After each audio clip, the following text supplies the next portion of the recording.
రాష్ట్రంలో సాంకేతిక విద్యను మరింత పటిష్టంగా మరియు పారిశ్రామిక అవసరాలకు అనుగుణంగా సమాయత్తం చేయడానికి మన రాష్ట్రంలోని 65 ఐటీఐల్ని ప్రైవేటు సంస్థల భాగస్వామ్యంతో ఒక బృహత్తర ప్రణాళిక అమలుపరచబోతూ ఉన్నాం.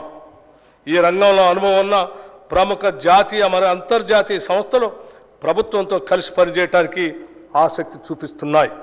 ఇతర రాష్ట్రాల్లో మన అధికారులు బృందం అధ్యయనం చేయించి మనకు అవసరమైన రీతిలో ఒక ఉత్తమమైన ప్రణాళిక తయారు చేయడం జరిగింది.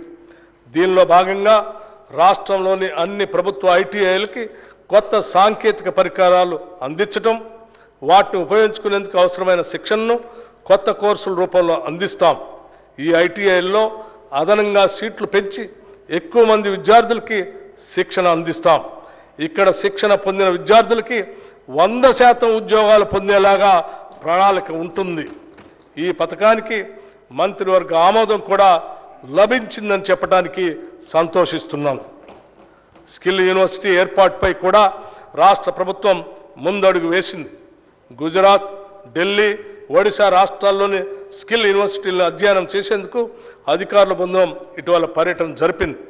ఆయా రాష్ట్రాల్లో అమలు చేస్తున్న విధానాలను పరిశీలించి అత్యుత్తమ విధానాలను మన రాష్ట్రంలో అమలు జరిపేందుకు ప్రయత్నిస్తున్నాం.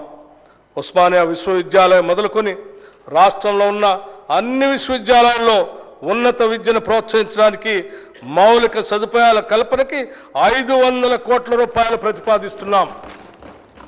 విద్యారంగానికి ఈ బడ్జెట్లో 21,389 కోట్ల రూపాయలు ప్రతిపాదిస్తున్నాం.